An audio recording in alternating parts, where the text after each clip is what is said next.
लोगोफोर दिनै नोंथांमोननि सेराव आं मोनसे बांसिन इम्पर्टेन्ट टपिकनि सायाव सावरायनो होननानै नैबे भिडिअखौ लानानै फैदों। ओंखायनो नैबे भिडिअखौ जाय सुबुंफ्रा नायदों अन्नानै जेसे हायो शेयार खालाम।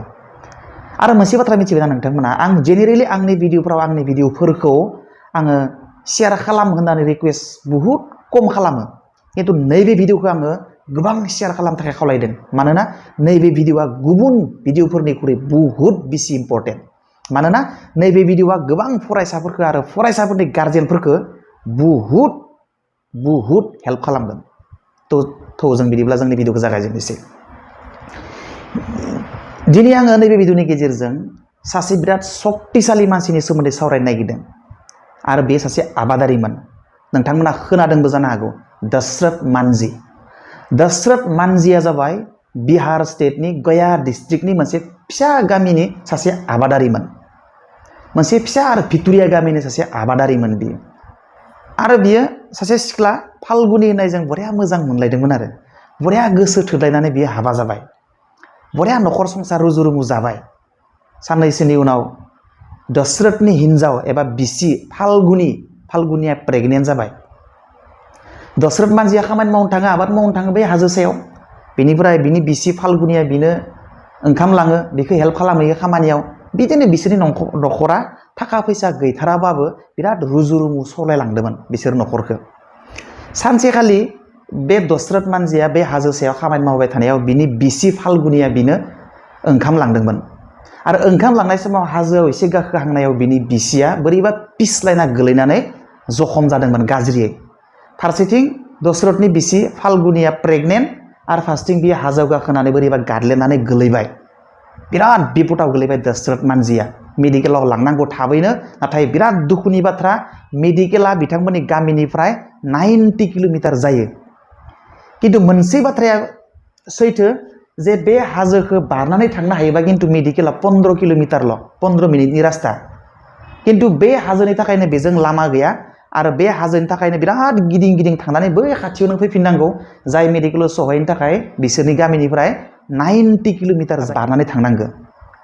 आरो बियो हाजोथिथ' थांनो हाया, बियो बिदिनो गिदिं गारियाव थिखांनानै हिन्जावखौ मेडिकेलाव लांबाय। 90 किल'मिटार जानथायाव थानाय मेडिकेलाव गोबां गोबाव सम थांबाय बेयावनो। बेनिफ्राय बियो मेडिकेलाव एडमिट खालामहैबाय। दसे समनि उनाव डक्टरा एनाउन्स खालामबाय जे भेरि सरि, नोंथांनि बिसिया आरोबाव गैलिया, बियो सोरगोआव थांबाय। किन्तु मोनसे गोजोननायनि बाथ्रा, नोंथांनि गथ'आ सासे खुदिया जोनोम होनानै थांबाय। दशरथ मांझीया बिराद गाबबाय, बिराद दुखुजों हिन्जावखौ खोमानांनायाव। गथ' सासे मोनबोदोंबाबो किन्तु बियो हिन्जावखौ खोमानांनायाव बिराद दुखु जाबाय।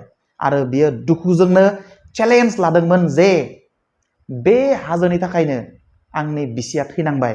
आरो बे हाजोआ गैयामोनबा, बे हाजोनि गेजेरजों रास्ता थानायमोनबा आङो आंनि बिसि फाल्गुनिखौ बे मेडिकेलाव एडमिट खालामनानै आं फोथांना लाखिनो हागौमोन।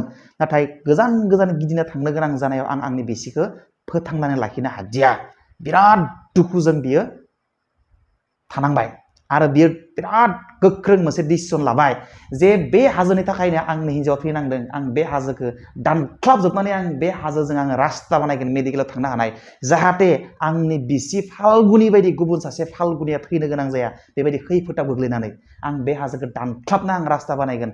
बै सानखालिनिफ्राय बियो हाथुरि गंसे आरो बायथालि गंसे लानानै बियो हाजोखौ दाननो थाखाय जागायजेनबाय। बियो सानफ्रोमबो दानहैबाय, बियो रास्ता बानायगोन, दानख्लाबजोबगोन आं बे हाजोखौ रास्ता बानायगोन, जाहाथे गुबुन सासे फाल्गुनिया थैनो गोनां जाया, आं बायदि भिखारि सासे मानसिया जाहाथे थैबावनो गोनां जाया। दानहैबाय बियो हाजोखौ, सानफ्रोमबो दानहैयो बियो। मानसिफ्रा बेखौ बुंबाय, नों फाग्ला जाबाय नामालै, बे हाजोखौ मानो दानहैबाय थायो नों, बिथिं रास्ता खालामनो हायो नालाय गोदाव सोरावनो। सोरबाया बुंदों, मानसिया गोरिबमोन ना, बिसिजों बिराद अनज्लायोमोन, बिसि थैनायनिफ्राय खर'आ गाज्रि जाबाय, मेन्टेलि रिटार्डेड जालांबाय, बिदिनो बायदि खामानि मावग्रा जाबाय, खर' गाज्रि जाबायना बिसि थैजानानै, बिदि बुंग्रा जाबाय। सोरबाया मिनियो, दोन नों बे खामानिखौ मावनाङा, मानो जानला मानला खामानि मावो, बिसिया थैबाय आरो मानसिया थैखायो, नों मानो बांद्राय दुखु खालामनानै मानो बिदि खालामलाबायदों। गोबां मानसिया मिनिबाय, गोबां मानसिया ठाट्टा खालामबाय, गोबां मानसिया खर' गाज्रि जाबाय होनना बुंबाय बिसि थैनायनि थाखाय। नाथाय बियो खामानिखौ मावनो गाराखै, मावोसो मावो। बियो 22 बोसोरनि उनाव बियो बे हाजोखौ हारसिंनो जावख्लाबनानै रास्ता बानायदोंमोन बै मेडिकेलाव थांनो हानाय।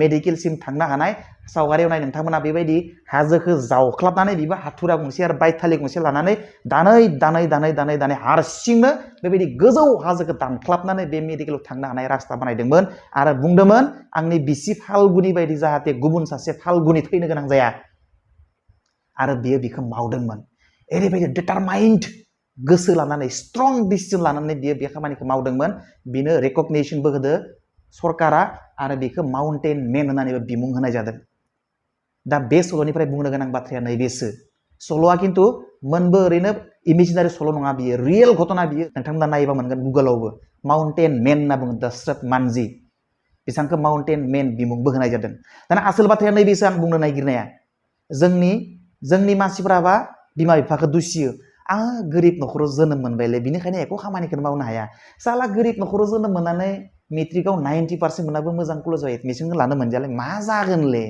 साला गामियानो भिक्टोरिया गामि जाबायलै मा जागोनले एख' साक्सेस खालामनो हायालै साला टाउनाव जोनोम मोननांगौमोन होनबासो हागौमोन जोंनि गामियाव गारि थाङा रास्ता गैया मोजाङै ओंखायनो आं फरायनो हादियालै जोङो सानफ्रोमबो मालायखौल' दुसियो आं बिराद फरायनो हागौमोनलै न'खराव जा फैसा थाखाखौनो होनो हाया आं बिराद मोजां नाम्बार लाखिनो हागौमोनलै नांनाय बायदि जिरादखौनो होनो हाया गामि खाथियाव स्कुलानो गैया जोङो जायखौनो मेखौनो दाय होना थैलाबायो बेनिखायनो आं बुंदों नों जुदि स्ट्रं डिसिजन लायोबा आं माखौबा मावगोन होननानै नोंखौ जेबो जेंनायानो होबथानो हाया ना थाखा फैसानि जेंनाया हमथानो हागोन ना समाजारि जेंनाया हमथानो हागोन ना हान्था मेलानि जेंनाया नोंखौ हमथानो हागोन जेबो जेंनायानो नोंखौ नोंनि थांखिखौ सहैनायाव हमथानो हाया गेरान्टि खिन्थु नोंनि थांखिया स्ट्रं जानांगोन फार्म डिसिजन जानांगोन स्ट्रं जानांगोन मेन्टेलि येस आं बेखौनो मावखागोन आङो मा फैयो आंनि खाथियाव मा जेंना फैया आं जेबो मिथिया आं आंनि थांखिखौल' मिथिगौ आं बेखौल' थं होसोगोन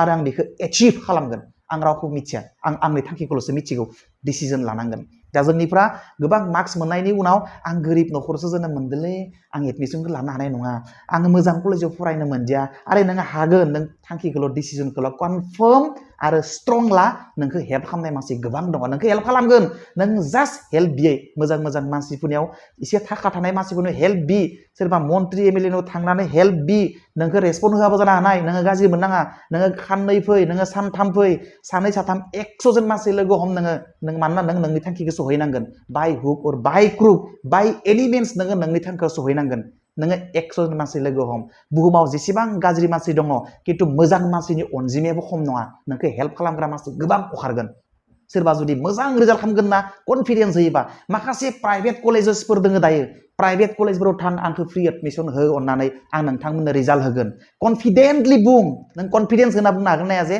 आं नोंथांमोननो मोजां रिजाल्ट होगोन आं फैबाय थानाय एग्जामाव नोंथांमोननो 95% लाबोनानै होफैगोन आं फैबाय थानाय एग्जामाव नोंथांमोननो 90% लाबोनानै होफैगोन कनफिडेन्स हो गामिनि ओनसोलनि जायगानि सोरबा गोरों थाखा बुरजा थानायनियाव थां एसे हेल्प बिहैथां हरो नोंनि थांखिखौ बुं नोंहा मा मावनो गोसो दङ नोंहा मा थांखि मावनो लादों नोंनि आखल आखुआ मोजांब्ला नोंनि थांखिया जुदि स्ट्रंबा नोङो जुदि रायजोनो न'खरनो ओनसोलनो नों कनफिडेन्स होनो हादोंबा येस आं बेखौ मावगोन आरो बयबो जुदि नोंनि सायाव फोथायनाय दं बै गथ'आ मोजां दै बियो खिन्थु जि मावगोन दे बेखौनो मावथारगोन बियो जुदि नोङो रायजो राजानो फोथायनाय होनो हादोंबा ओंखायनो नोङो मोजां जाग्रोनांगोन नोङो मोजांबा नोङो जुदि नोंनि डिसिजनखौ मावथारगोन होननानै जुदि डिटारमाइन्डबा नोंखौ हेल्प खालामग्रा मानसि गोबां दोङो आरो नोङो नोंनि बे थांखिखौ इजिलि मोनफुंनो हागोन बियो सियर